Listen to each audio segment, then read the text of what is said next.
How's it going, ladies and gentlemen? This is Holy War 007 with Black Image Entertainment.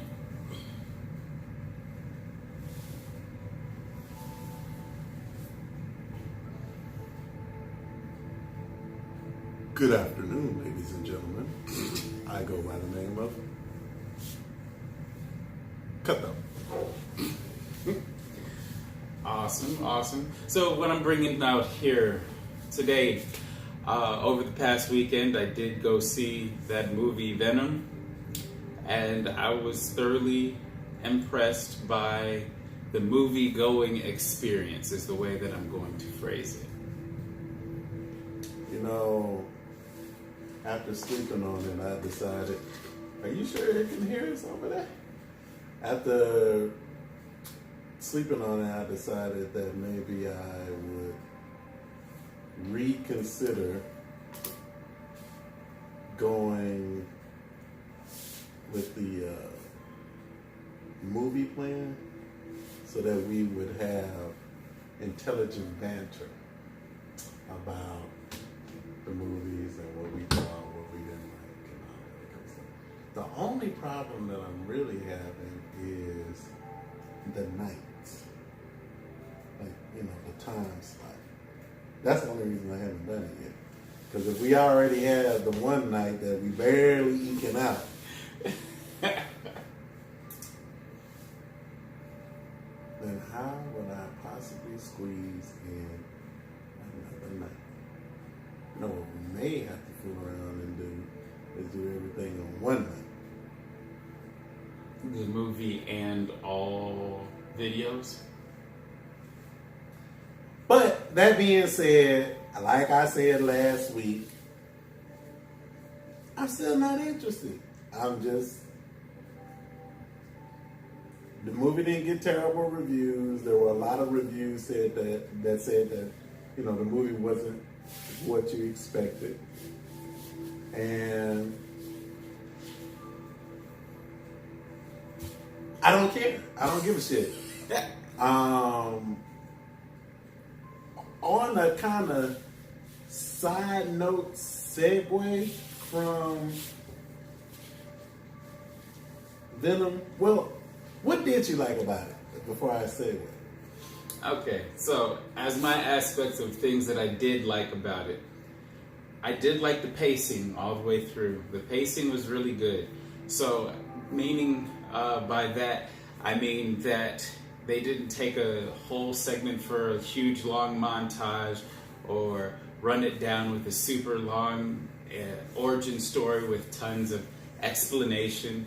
It pretty much kept it going and kept it moving, which was pretty good. The only slow part was just the build to get the symbiote in motion. But other than that, the movie was really good. The best part of the movie, by far, is the banter between Venom and Venom, the symbiote. I can't remember his name, the character's name. Eddie Brock. Yeah, Brock.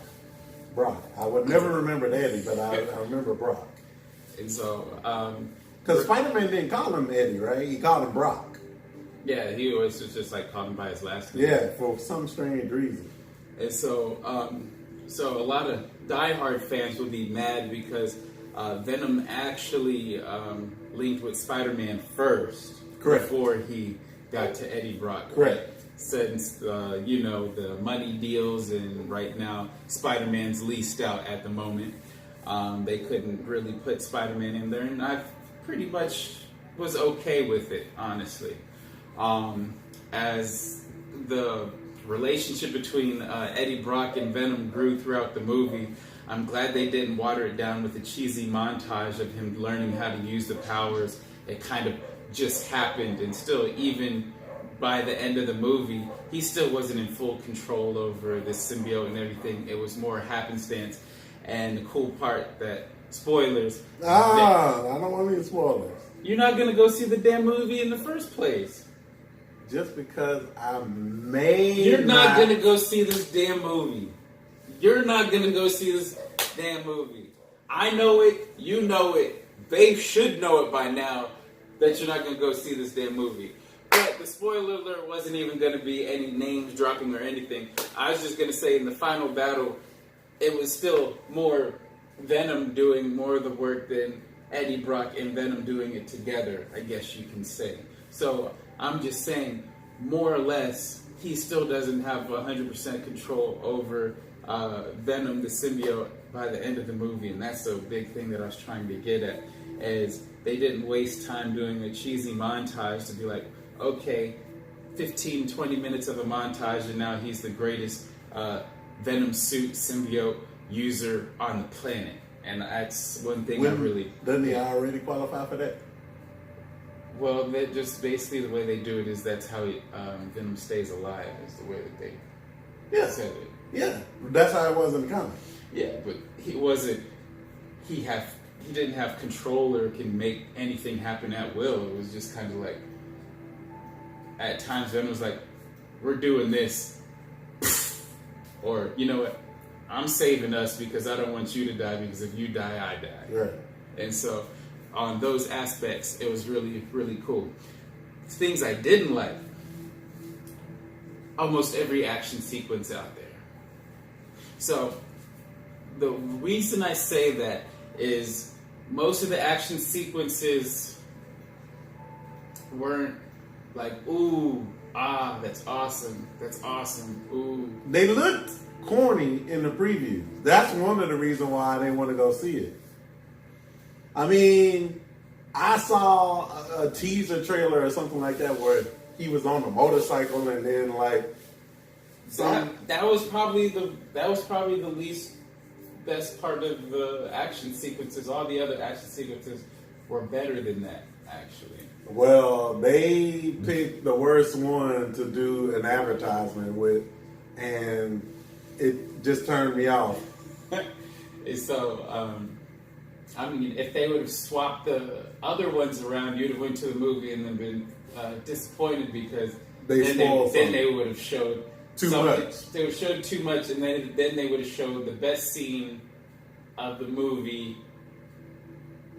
And then when you went to go see it, you were like, damn, I already saw the best part. Everything else was subsequent. Oh, okay. So we don't want to do a Yoda fight Star Wars preview again. Yeah. So, okay. I will forgive them for that. Now, let's go back to this. I may go see the movie.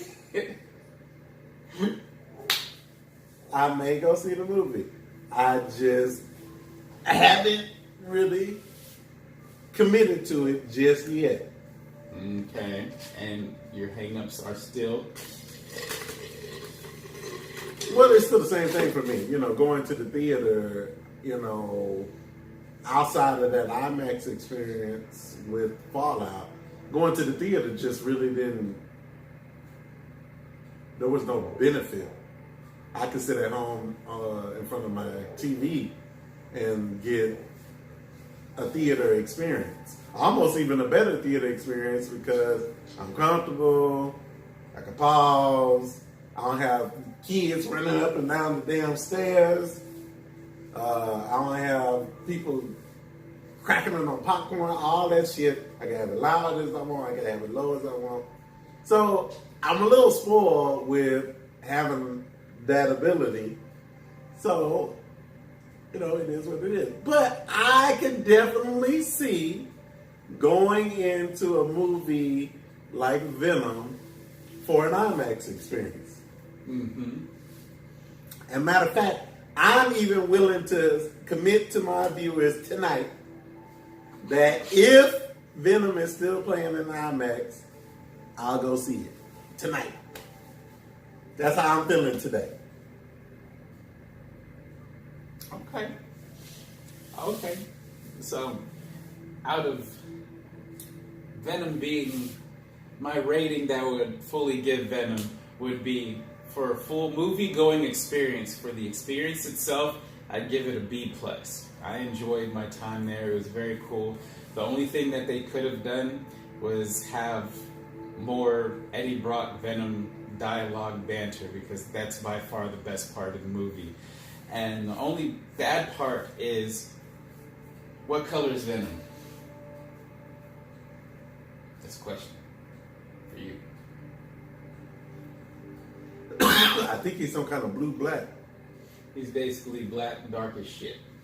And the only thing is every single fight scene that Venom was in, it was nighttime and pretty much damn near dark as shit.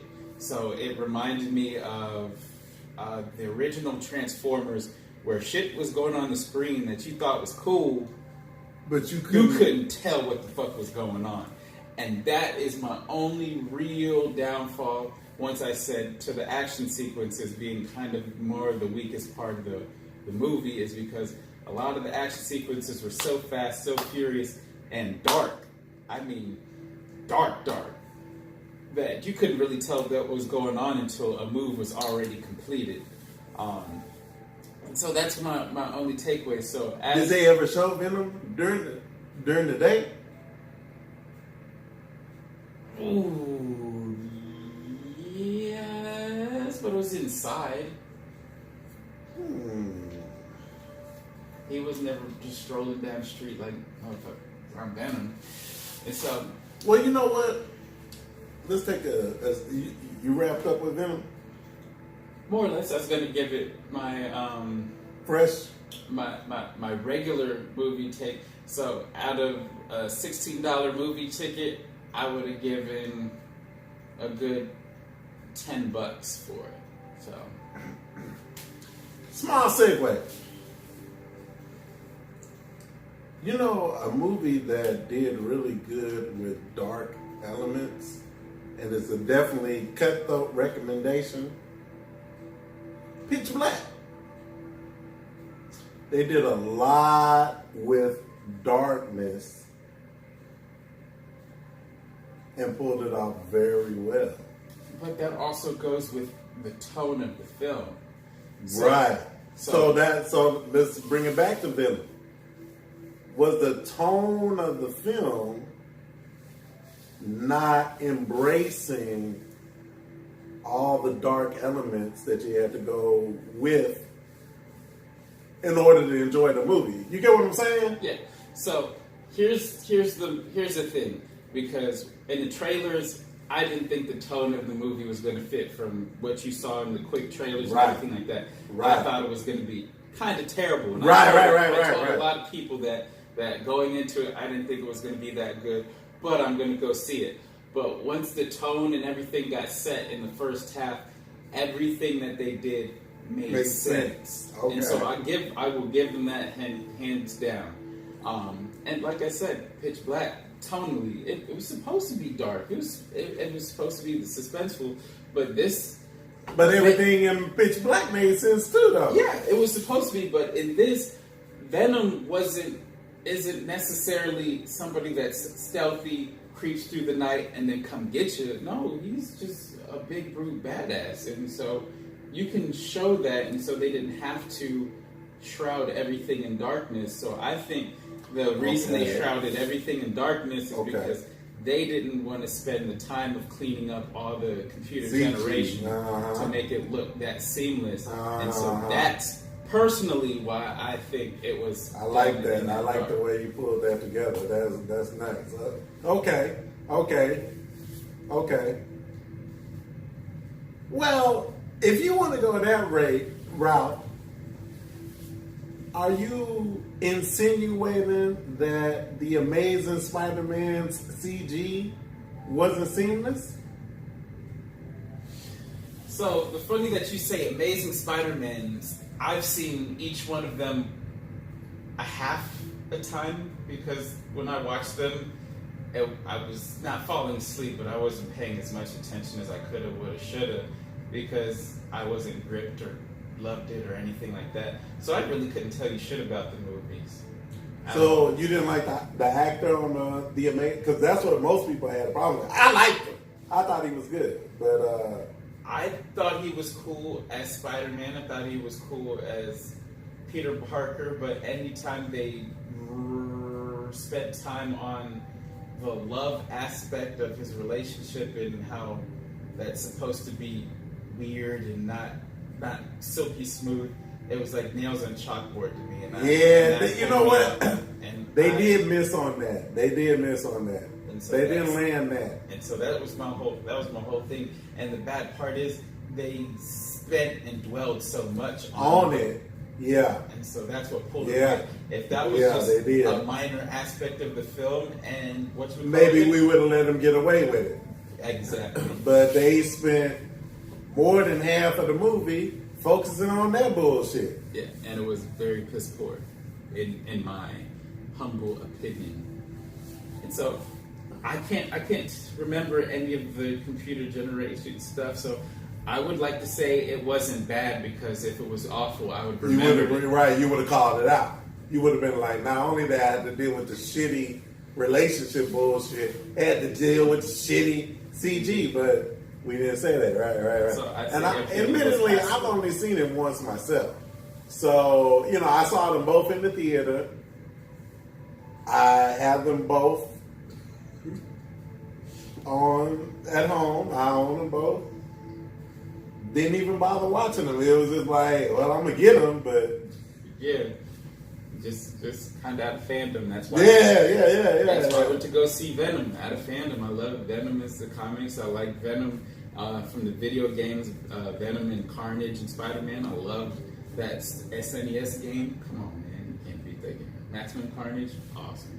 So anyway, I had to go see Venom on that aspect, because once again, it's stuff you have to own in your collection.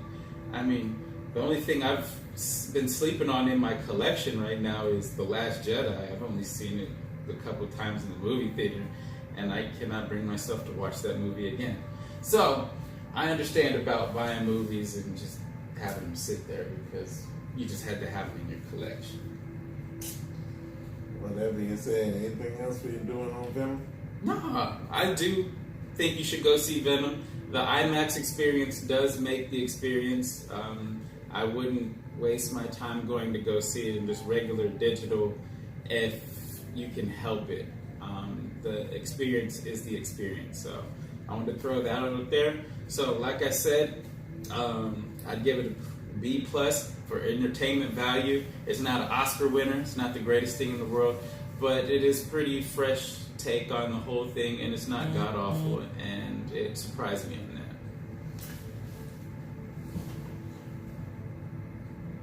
that. Hit that subscribe if you feel that Cutthroat is going to go see Venom tonight in the IMAX.